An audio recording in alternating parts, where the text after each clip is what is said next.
Welcome to anonymous tractor.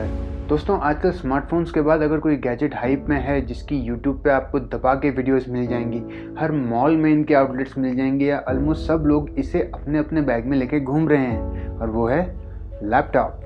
अब एक ज़माना था जब फ़ोन सस्ते थे और लैपटॉप महंगे, और एक आज का टाइम है जहाँ स्मार्टफोन्स और लैपटॉप की प्राइसेस और यूसेज ऑलमोस्ट सेम हो चुकी है।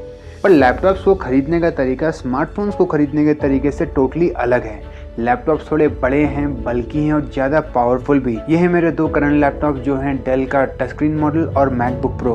और इससे पहले भी मैंने बहुत लैपटॉप्स यूज़ किए हैं और घर में भी फैमिली मेम्बर्स के लैपटॉप देखता आ रहा हूँ। तो आज की वीडियो में मैं बताऊँगा कि 2021 के लिए लैपटॉप्स क्या क्या पॉइंट्स देख के खरीदना है, जिससे आपका टाइम और पैसा दोनों तो खर्च होगा, पर उस डिवाइस को आप यूज़ अच्छे से कर पाओगे। ये भी सुनिए कि कोई भी लैपटॉप या डिवाइस 100% परफेक्ट नहीं होता, पर यूजेबल पक्का होता है, जो आपके ऊपर डिपेंड करता है। तो क्या हैं ये पॉइंट्स लैपटॉप खरीदने के लिए, आओ बताता हूँ।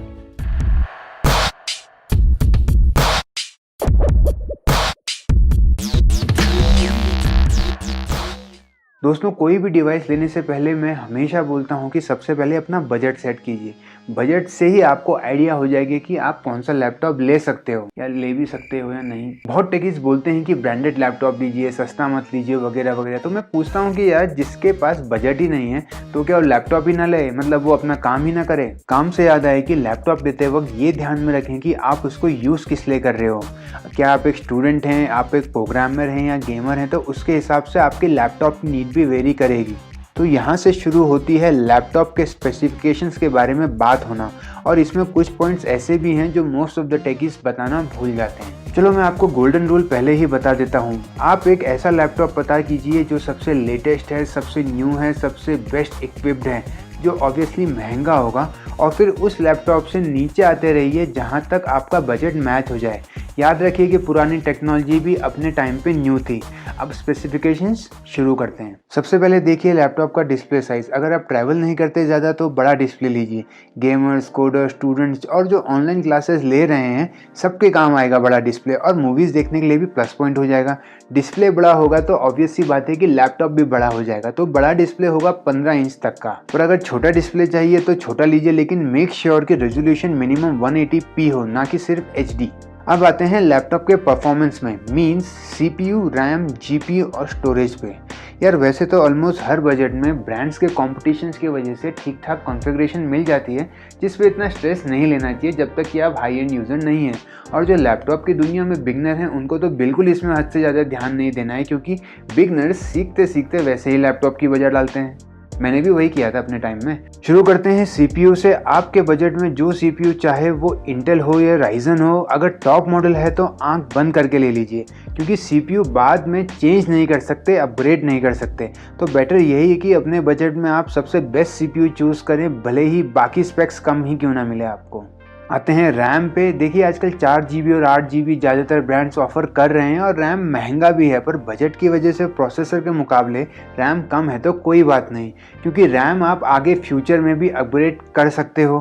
पर चाइनीज़ मॉडल्स के लैपटॉप में देखा गया है कि रैम को मदरबोर्ड से सोल्डर किया जाता है, और फिर वहाँ रैम अपग्रेड नहीं हो पाता। तो ये देख लेना, पूछ पाछ के ही लेना ऐसे लैपटॉप्स। अब हम सब कॉपी होते हैं स्टोरेज में। ये है HDD वर्सेस SSD का लफड़ा।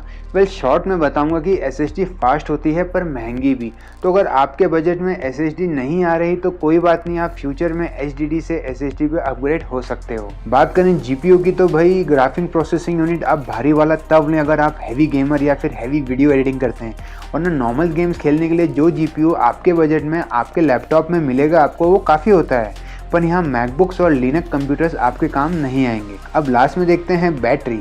तो भाई बैटरी यार जितनी मिल जाए उतना सही है, कम बैटरी से आपको ही परेशानी होगी। ये तो थे मेजर कंपोनेंट जो आपके लैपटॉप की पावर और परफॉर्मेंस डिसाइड करते हैं। अब आते हैं छोटे छोटे पॉइंट्स पे, जिनका ध्यान न रखने की वजह से शायद आप ज़्यादा परेशान हो सकते हैं। पहला पॉइंट है वेबकैम की क्वालिटी अच्छी होनी चाहिए। देखिए, अगर आप लैपटॉप खरीदने जा रहे हैं तो मेक श्योर कि वेबकैम की क्वालिटी बहुत अच्छी है।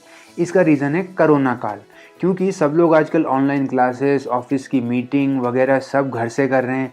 दूर रिलेटिव से बात भी ऑनलाइन ही हो रही है। तो अगर आपका वीडियो कैमरा अच्छा नहीं होगा ना, वेबकैम अच्छा नहीं होगा, तो एकदम बेकार हो जाएगा मामला। दूसरा पॉइंट है, देखिए कि आपके लैपटॉप में लेटेस्ट कनेक्टिविटी जैसे लेटेस्ट ब्लूटूथ, लेटेस्ट वाईफाई या लेटेस्ट पोर्ट्स हैं या नहीं है। CD DVD ड्राइव स्मूथ है और ओपन होते वक्त टेबल को टच नहीं करती, उस पर ड्रैग नहीं होती। देखिए कि टच पैड का साइज़ आपकी उंगलियों के हिसाब से इनफ है और कंफर्टेबल है। साथ में ये भी दिखे कि कीबोर्ड में बैकलाइट है, वरना कम लाइट में टाइपिंग करते वक्त प्रॉब्लम हो सकती है। यह भी चेक कीजिए कि कीबोर्ड रिस्पॉन्सिव है और डिसेंट है। चेक कीजिए कि लैपटॉप में रैम एक्सपेंडेबल स्लॉट्स कितने हैं, ताकि आप प्रोसेसर वर्सेस रैम के फ्यूचर को प्लान कर सकें। वैसे आपके फ़ोन को रैम प्रोसेसर में से कौन तेज़ बनाता है, इस वीडियो की लिंक डिस्क्रिप्शन में हमने दी है, ज़रूर देखिएगा। और अगर आपको कंटेंट अच्छा लग रहा है तो please click the subscribe button. अगला पॉइंट है USB पोर्ट। आप चेक कीजिए और पहले से प्लान कीजिए कि आपको कितने और कौन से USB पोर्ट्स की ज़रूरत पड़ सकती है। देखिए कि लैपटॉप कंपनी के सर्विस सेंटर्स आपके रेजिडेंशियल एरिया के आमने सामने है या नहीं, अगर है तो कितने हैं। उसके बाद चेक कीजिए कि स्क्रीन का अप डाउन मूवमेंट स्मूथ है कि नहीं, ज़्यादा फ्री भी नहीं होना चाहिए और अपनी जगह पे होल्ड करना चाहिए। और क्या स्क्रीन उतना खुल पाती है जितना आपके आंख और गर्दन के लिए कंफर्टेबल है। साथ में चेक कीजिए कि लैपटॉप्स में कोई डेंट, स्क्रैच या रिफर्बिश होने का सबूत तो नहीं है। शोरूम्स में डिस्काउंट या सेल के दौरान ही लैपटॉप्स को खरीदा करें, ताकि आपको लैपटॉप और सस्ते में मिल जाए। बजट अगर टच स्क्रीन ऑफर करता है तो टच स्क्रीन के यूज़ को ध्यान में लेके ही लैपटॉप खरीदें। दोस्तों, अगर आपको लिनक्स यूज़ करना है तो आप विंडोज़ के लैपटॉप में भी यूज़ कर सकते हैं। जैसे मैं सालों पहले डेल के लैपटॉप में लिनक्स बैकट्रैक और उबुंटू यूज़ किया करता था। अगर आप मैकबुक खरीदना चाहते हैं तो मतलब आपका बजट हाई है। उसमें भी मैकबुक एयर और मैकबुक प्रो मिलता है, जिसमें से मैकबुक प्रो में आपको हाई कॉन्फ़िगरेशन मिलेगी। पर मैकबुक उन लोगों के लिए है जो 3D एनिमेशन, साउंड एडिटिंग और वीडियो एडिटिंग वगैरह करते हैं या कोडिंग करते हैं।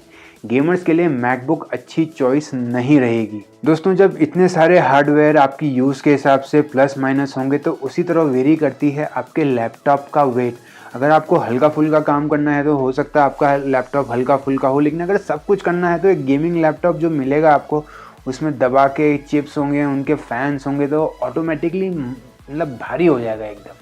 तो वो देख के लैपटॉप लीजिएगा। दोस्तों, जितना हो सके शोरूम में जाके लैपटॉप लीजिए, जहाँ पे आप लैपटॉप को देख सकते हैं, सामने टच कर सकते हैं, फील कर सकते हैं। देखिए, इससे क्या होगा कि उससे डिसीजन लेने में आपको बहुत हेल्प मिलेगी। वैसे आप पूछोगे कि यार बेस्ट लैपटॉप कौन से हैं, तो सब लैपटॉप्स तो मैं नहीं जानता, लेकिन 2021 के लिए बेस्ट लैपटॉप्स बताने वाली वेबसाइट की लिंक मैंने डिस्क्रिप्शन में दी है, ज़रूर देखिएगा। तो दोस्तों, ये थे मेरे पॉइंट्स लैपटॉप खरीदने के ऊपर। होप ये वीडियो आपको हेल्प करेगी। वीडियो को लाइक कीजिए, शेयर और सब्सक्राइब कीजिए और stay tune to Anonymous Tech Teller.